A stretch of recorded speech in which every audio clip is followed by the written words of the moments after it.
Witam serdecznie Państwa na kolejnej prezentacji o tematyce Vanguard. Poprzednia miała miejsce na Apelnogu 13, na którym przedstawiałem, w jaki sposób Vanguard działa z blackholingiem, a dzisiaj postaram się uzupełnić to, czego brakowało, czyli tak naprawdę filtrowanie. Kilka słów na temat firmy iToro. iToro powstało po Apelnogu z uwagi na bardzo dużo próśb klientów, aby pomóc im wdrożyć tego typu rozwiązanie w ich sieci. Vanguard przy współpracy ze mną tak naprawdę poświęcił sporo czasu i wspólnie tworzymy to, żeby był coraz lepszy i wspierał coraz więcej ataków i obsługiwał coraz większą rzeszę klientów. Jako złoty partner Vanguarda, dzięki również Apelnogowi, Polska jest numerem 1, jeżeli chodzi o Google'a. I mam nadzieję, że to się będzie rozwijać. Coraz więcej klientów zgłasza się do mnie. Duże doświadczenie z uwagi na to, że od 4 lat właściwie tylko wdrażam Vanguarda w sieciach o bardzo różnej wielkości, natomiast to, co jest przede wszystkim najważniejsze, to wydajność. Wydajność tego Vanguarda przede wszystkim zależy od tego, co damy mu pod spodem, czyli od hardware'u. Jeżeli ten hardware przygotujemy bardzo dobrze, ta wydajność może być rzędu 40, 80 czy 120 gigabitów. Wszystko w zależności, czy filtrujemy, czy zbieramy ten ruch, ale ten tuning jest absolutnie krytyczny, szczególnie w przypadku, jeżeli otrzymujemy DDoS-a. Optymalizujemy koszty. W jaki sposób? W taki, że Vanguard jest jednym z najtańszych rozwiązań w tej chwili na świecie do tego, żeby profesjonalnie zajmować się DDoS-ami. I te koszty w zależności od wielkości sieci optymalizujemy w taki sposób, że dobieramy sprzęt do wielkości ruchu, ale również do zapotrzebowania w przypadku dużego DDoS-a. Szkolenia są konieczne z uwagi, że każdy operator tego typu systemu musi zdawać sobie sprawę, co się dzieje i musi wiedzieć, czy to jest normalny ruch, czy to już jest DDoS. Także przy każdym rozwiązaniu DDoS-owym nie ma takiej sytuacji, że ten system sam będzie sobie działał. Do tego jesteśmy my potrzebni, administratorzy, żeby zdecydować, co jest tak naprawdę niebezpieczne dla naszej infrastruktury. Pełne wsparcie przed i po wdrożeniu, ale również kilka miesięcy po, wtedy kiedy już wszyscy się zapoznają z tym systemem. Jest to krytyczne z uwagi na to, że producent nie jest w stanie obsłużyć wszystkich zapytań klientów, a na pewno nie jest w stanie tak bardzo szczegółowo odpowiedzieć, tak jak może to zrobić iToro.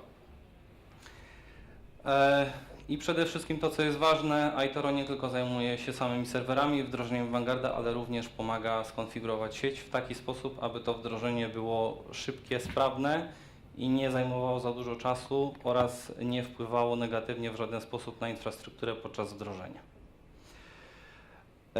I tak naprawdę nie możemy zacząć żadnych rozmów o DDoS-ie bez metod zbierania tego ruchu. I tutaj na slajdzie pokazuję metody, które są od najszybszej do najwolniejszej, ale trzeba sobie zdawać sprawę, że jeżeli mamy port mirroring, to przeważnie mówimy o małych bądź średnich wielkościach sieci, tam gdzie możemy go zastosować. Jeżeli mamy już większe, rozległe sieci, tak naprawdę musimy skorzystać z protokołów agregujących, czy to będzie NetFlow, SFlow, czy IPFix. Jest to konieczne, ale trzeba sobie zdawać sprawę, że te protokoły w jakiś sposób obciążają te urządzenia. Także trzeba zdawać sobie sprawę, że bardzo szybki sampling typu 1/10 może znacznie obciążyć ten router, a w przypadku DDoS-a wręcz zupełnie zablokować całą moc procesora. Atakowani jesteśmy przeważnie przez konkurencję. I tak naprawdę w wielu krajach jeszcze cyberprawo nie istnieje i bardzo często zdarzają się klienci, którzy po prostu są atakowani przez swoją konkurencję zupełnie otwarcie. Może nie tak otwarcie, że dostają maila, czy dzisiaj przeżyliście, ale dzieje się to bardzo często codziennie i tych ataków jest nawet do 50 w skali jednej doby. Następnie wszystko, co jest związane z grami, to jest również łatwym, można powiedzieć, kąskiem dla atakującego. Dlaczego? Dlatego, że domorosły młody gracz, który cały czas przegrywa, szuka rozwiązań różnego rodzaju. W internecie w tej chwili bardzo łatwo znaleźć kody źródłowe botów, czy też proste skrypty do atakowania takich serwerów jak TeamSpeak czy też Minecraft. W związku z tym tak naprawdę wszyscy gracze są bardzo często narażeni na domorosłych takich atakujących. Poza DDoS-em tak naprawdę może dziać się coś więcej. Bardzo często jest to zasłona dymna po to, żeby przygotować inny atak, bądź sprawdzić, czy infrastruktura może w innym miejscu jest bardziej podatna. I często jest tak, że nieprzeszkolone działy zajmują się DDoS-em, a w tym czasie coś się dzieje innego. Na to też warto zwrócić uwagę. Zabawa swoim nowym botnetem. Tak jak mówiłem, skryptów, przykładowo botnetu Mirai można na GitHubie bardzo łatwo podszukać. W ciągu tygodnia taki botnet swój można postawić. Adresów do wykorzystania jest w granicach kilkunastu milionów, zresztą za chwilę Państwu pokażę. Także tu też trzeba wziąć pod uwagę, że tak naprawdę zdedosować jest bardzo łatwo i może to zrobić każdy z nas. Wymuszenia, szantaże, które pojawiały się w prasie, troszkę ucichły tak naprawdę. W tej chwili nie słyszymy tak często o tym, natomiast jest to standardowa praktyka i niestety Bitcoin w tym pomaga. I co ciekawe, może być to zwykła zemsta za DDoS-a przeprowadzonego z naszej sieci. Może być on mały, może być duży, ale jeżeli zminimalizujemy wszelkiego rodzaju podatne komputery w naszej sieci, tego DDoS-a na naszą sieć może być znacznie mniej, o czym też pod koniec prezentacji wspomnę.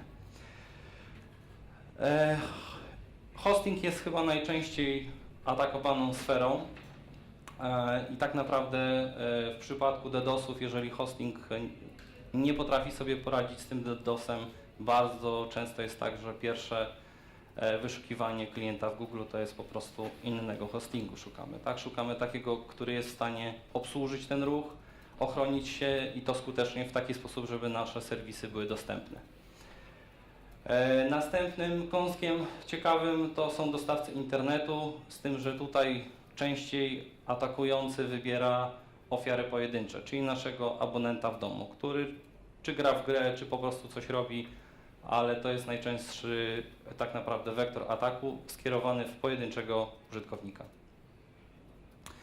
Instytucje finansowe i rządowe są również atakowane z uwagi na to, że można się wtedy pochwalić na forum, że zablokowałem jakiś serwis rządowy. Natomiast coraz częściej w dokumentacjach przetargowych, w których bierzemy udział, widać, że instytucje finansowe zdają sobie sprawę, że potrzebują takiej ochrony i co ciekawe, zapisują sobie, że nie chcą korzystać z blackholingu, tak? Dlatego, że ich serwis ma być dostępny cały czas, stąd też filtrowanie jest koniecznością.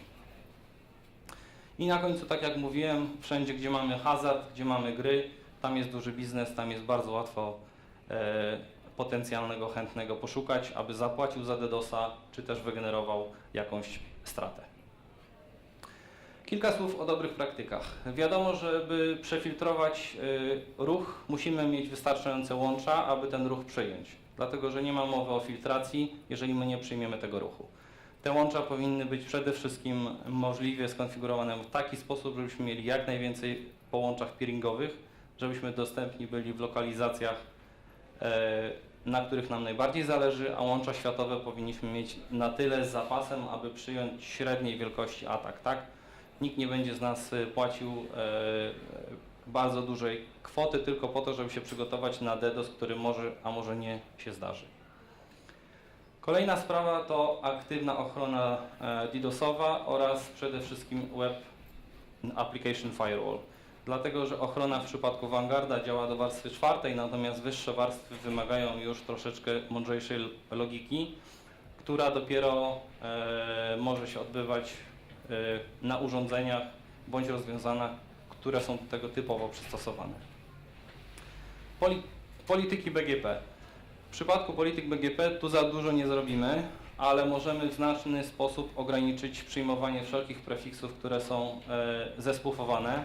Na pewno nie będziemy przyjmować swoich prefiksów, bo to my je rozgłaszamy, oraz kilka dobrych praktyk, które polecam z tego dokumentu, które mogą pomóc w przypadku selektywnego blackholingu, o którym też za chwilę powiem.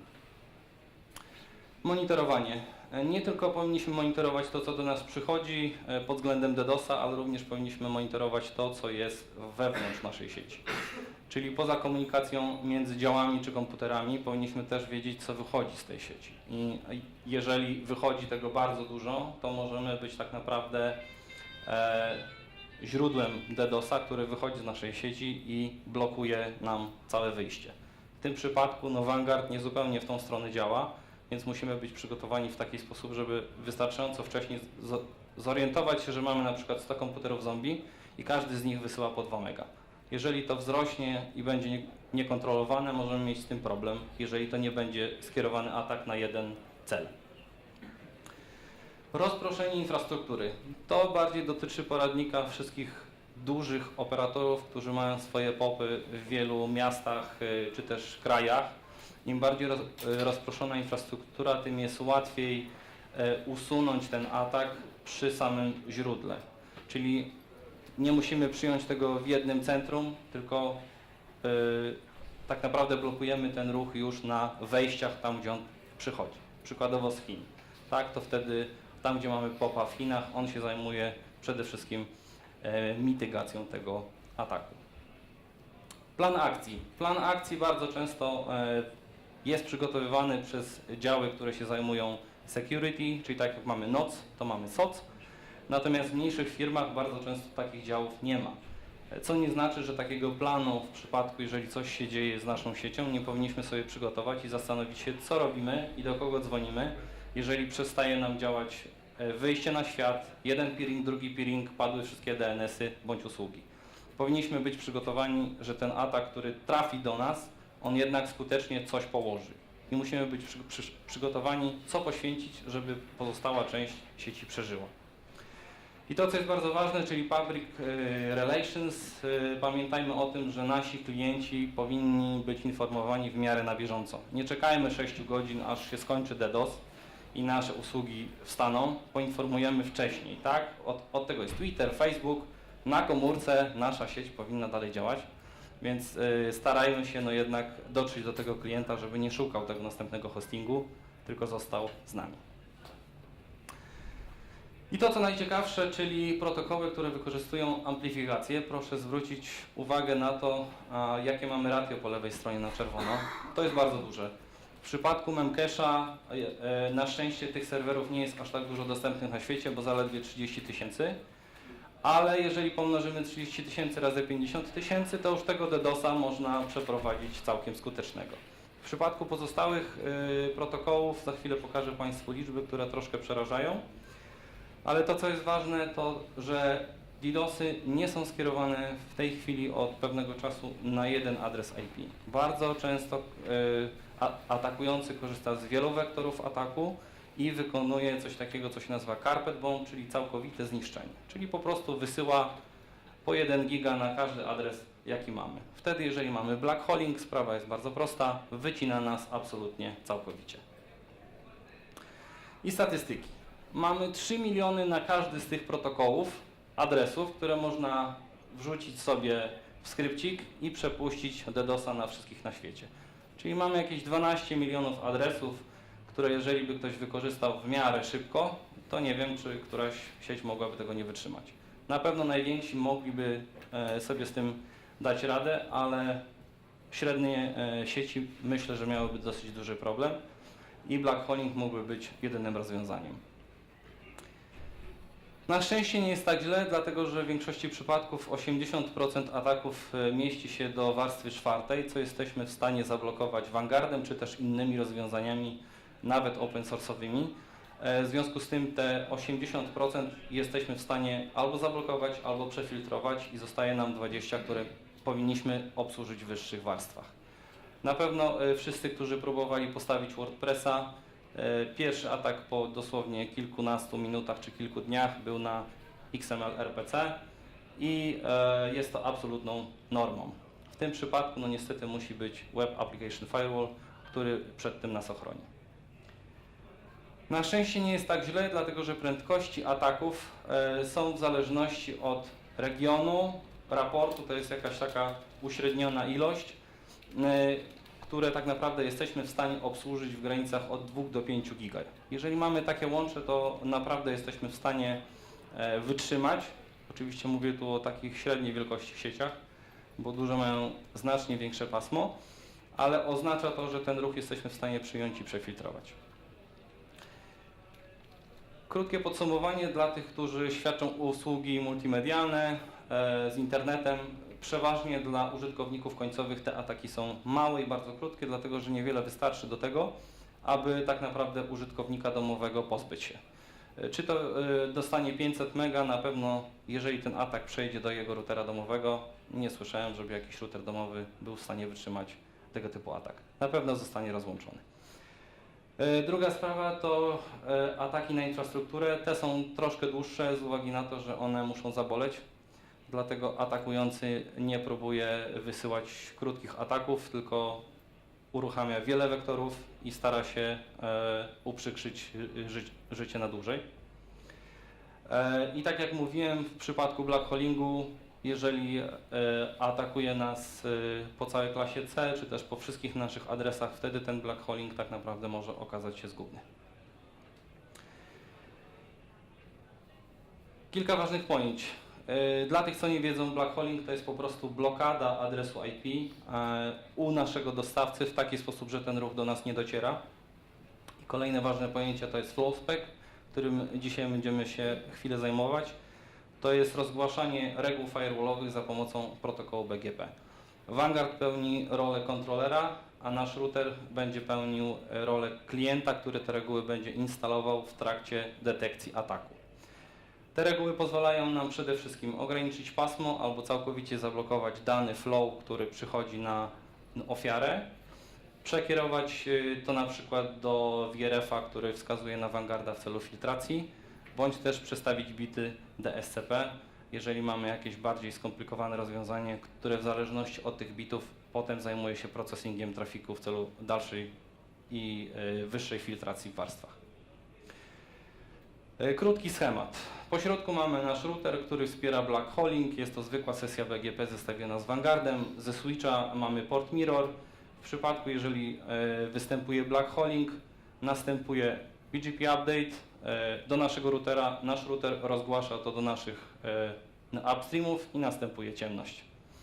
Niestety. Dla klienta wiąże się to z przerwą. Ci, którzy bardziej kombinują, podmieniają przykładowo IP na routerze do natowania, ale mimo wszystko trzeba pamiętać, że wszystkie sesje TCP w tym momencie zostają zerwane, więc tak naprawdę atakujący osiąga swój cel, plus jest tylko taki, że nasza sieć żyje dalej. I to, co możemy zrobić? Tak jak mówiłem, poza zwykłym blackholingiem możemy wykorzystać blackholing selektywny, który jeszcze nie jest tak popularny w Polsce jak w pozostałych krajach. Ten blackholing selektywny może być bardzo przydatny, dlatego że możemy wybrać, czy chcemy odciąć się od danego regionu, czy to jest Europa, czy to jest kraj Polska, czy też po prostu nie chcemy być widoczni na świecie, a chcemy być widoczni w Europie. To się może przydać w przypadku naprawdę silnych ataków. I druga sprawa to jest to filtrowanie ruchu. To filtrowanie możemy wykonywać albo na serwerze, który posiada kartę sieciową, która hardware'owo jest w stanie zablokować te wszystkie flowy, bądź też za pomocą IP tables, jeżeli potrzebujemy ograniczyć ten ruch, bądź też wyfiltrować go troszkę wyżej, albo flowspeciem od razu na routerze. To, co nam flowspec daje, to są reguły, które możemy wybrać na zasadzie adresu IP, portu, długości pakietu, flagi TCP i fragmentacji pakietu, czy jest fragmentowany, czy też nie. I na tej podstawie wybieramy, co z tym zrobić. Czy, tak jak mówiłem, przestawiamy ten bit DSCP, czy zamykamy flow w ogóle do zera, czy ograniczamy go na przykład do 5 mega, czy też przekierujemy do Vanguarda w celu dalszej filtracji. Krótko o flowspecu. Wszystkie sprzęty mają w jakiś sposób ograniczone możliwości, wynika to z ilości reguł firewallowych. Jeżeli my jesteśmy odbiorcą końcowym, który ma swój router flowspecowy, to te wielkości tych reguł na pewno nam wystarczą. Ale dlaczego dostawcy nie oferują tego flowspeca w dół dla swoich klientów? Jeżeli mamy 2000 klientów, każdy ma sesję BGP i mamy taki limit na danym urządzeniu bez kontrolera tak naprawdę, który będzie sterował tym, ile reguł, kto może wrzucić, albo czy te reguły na pewno są jeszcze potrzebne, może być z tym ciężko. Mimo wszystko jednak w Europie zdarzają się dostawcy, którzy FlowSpec'a oferują po prostu jako usługa dodana. I to, do czego zachęcam, to dla tych, którzy nie korzystają z FlowSpec'a, a mogliby korzystać, to warto sprawdzić, czy po prostu Państwa router nie obsługuje tego FlowSpec'a, dlatego że można go bardzo w łatwy sposób i szybki wykorzystać do filtracji ruchu.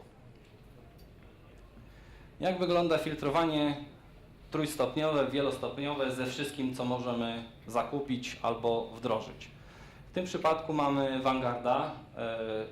Vanguard składa się z dwóch składowych systemów. Pierwszy to jest sensor, który wykrywa, i drugi to jest filtr, który współpracuje z nim. I to się nazywa Scrubbing Center, które czyści bądź filtruje nam te dane.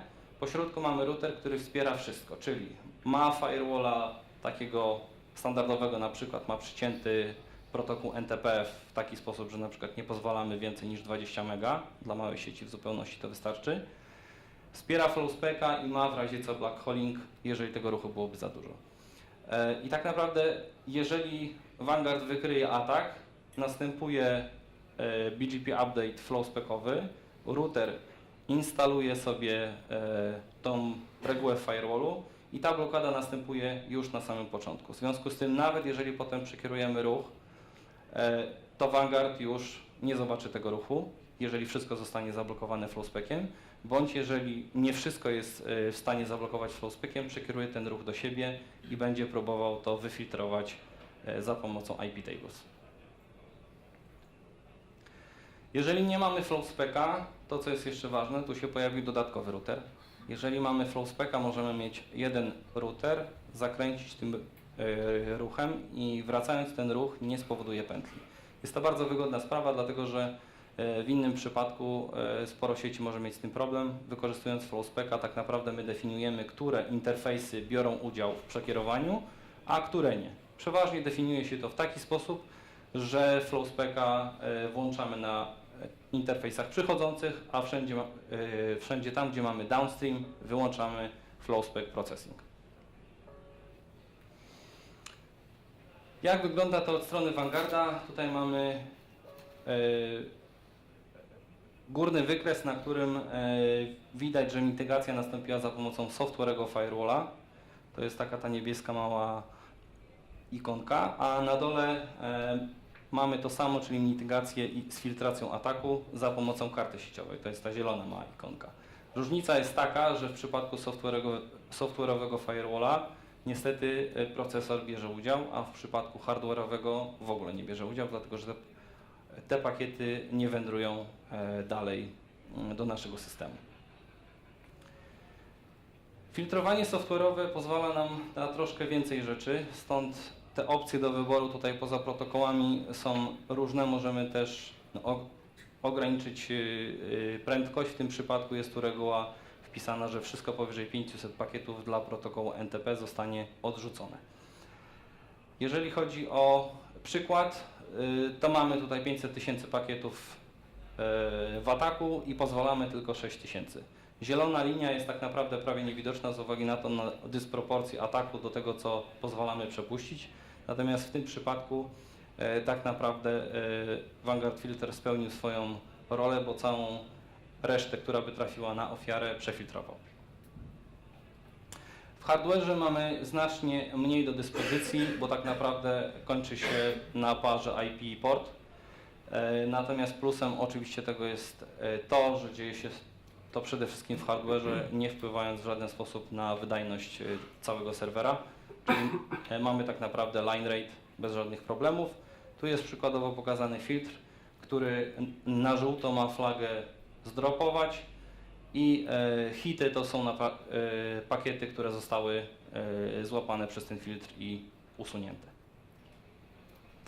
Z FlowSpec'iem wygląda to znacznie lepiej, dlatego że żadne pakiety już potem nie docierają do filtra, w związku z tym Vanguard nie widzi na wykresie tak naprawdę nic, co do niego dotarło, bo zostało to zablokowane od razu na wstępie na tym pierwszym firewallu na routerze.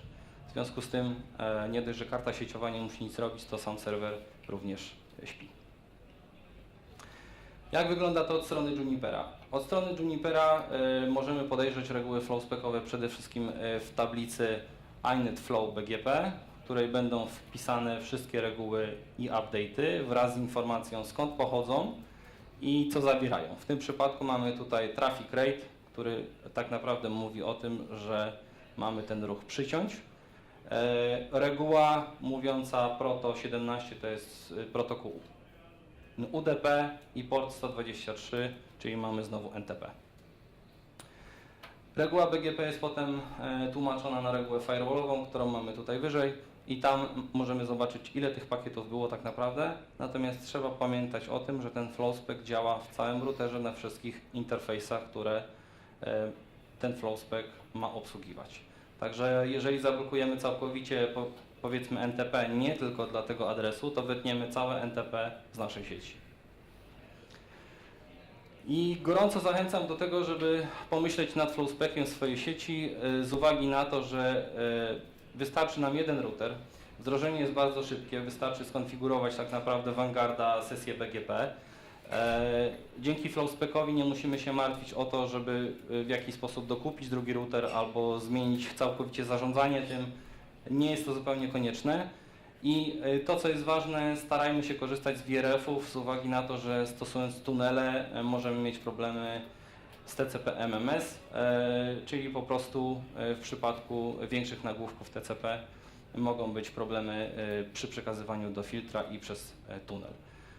Korzystając z VRF-u po prostu unikamy tego, jest to po prostu bardziej eleganckie rozwiązanie tam, gdzie można, oczywiście.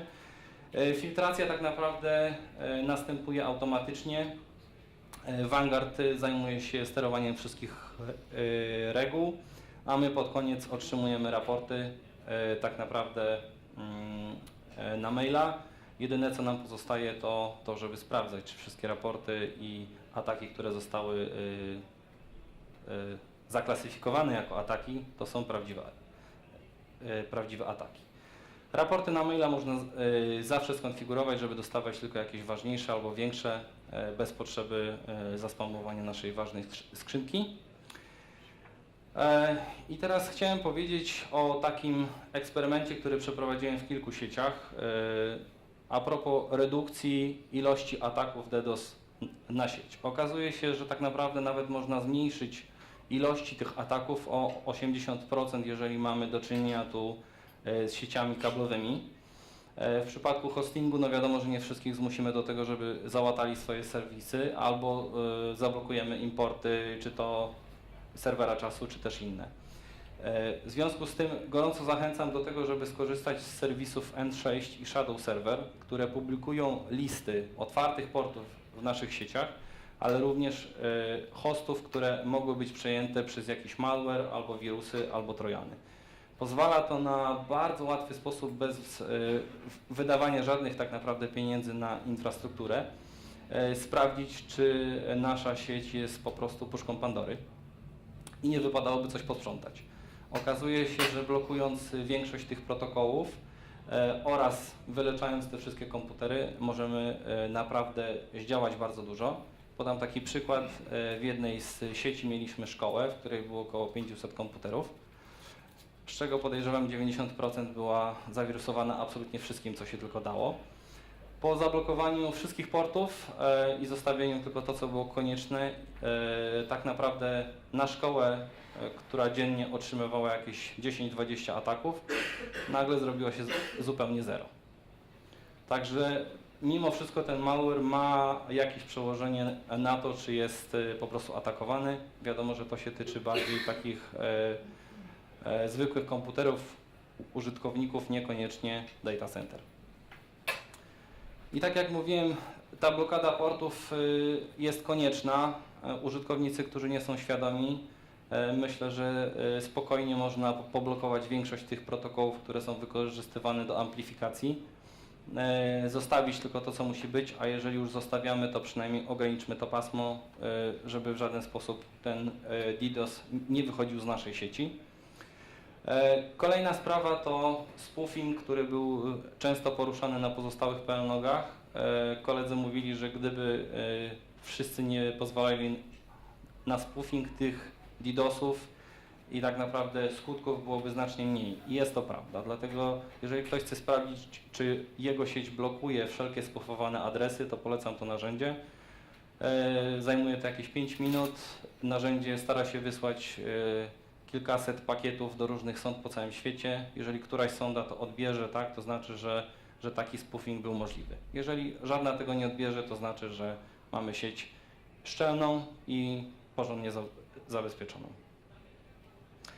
Czynne skanowanie swojej sieci również może pomóc i do tego może przysłużyć się Suricata bądź OpenVAS. OpenVAS jest takim systemem troszkę bardziej w stronę infrastruktury serwerowej. Tam, gdzie mamy wiele usług, możemy sprawdzić, czy któraś jest otwarta i podatna.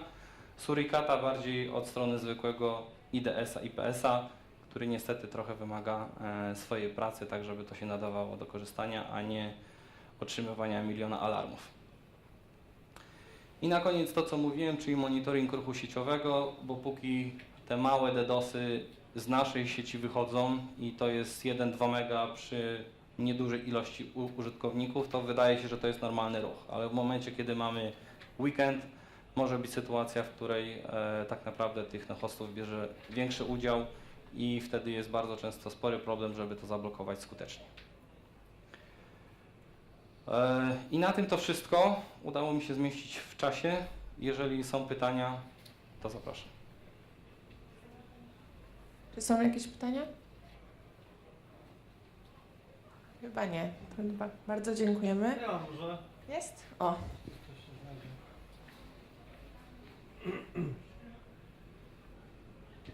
Takie pytanie odnośnie tego modułu filtra w Vanguardzie. Bo się gdzieś w materiałach spotkałem, że on wspiera DPDK.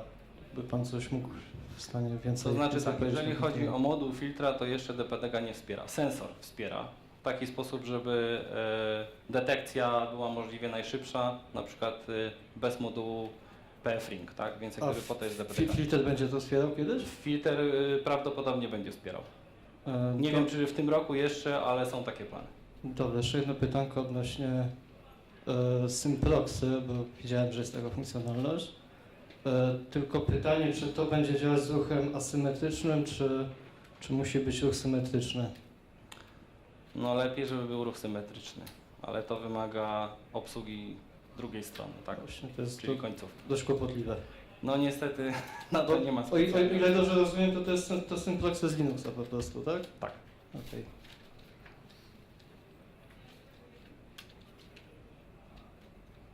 Są jeszcze jakieś pytania? Nie.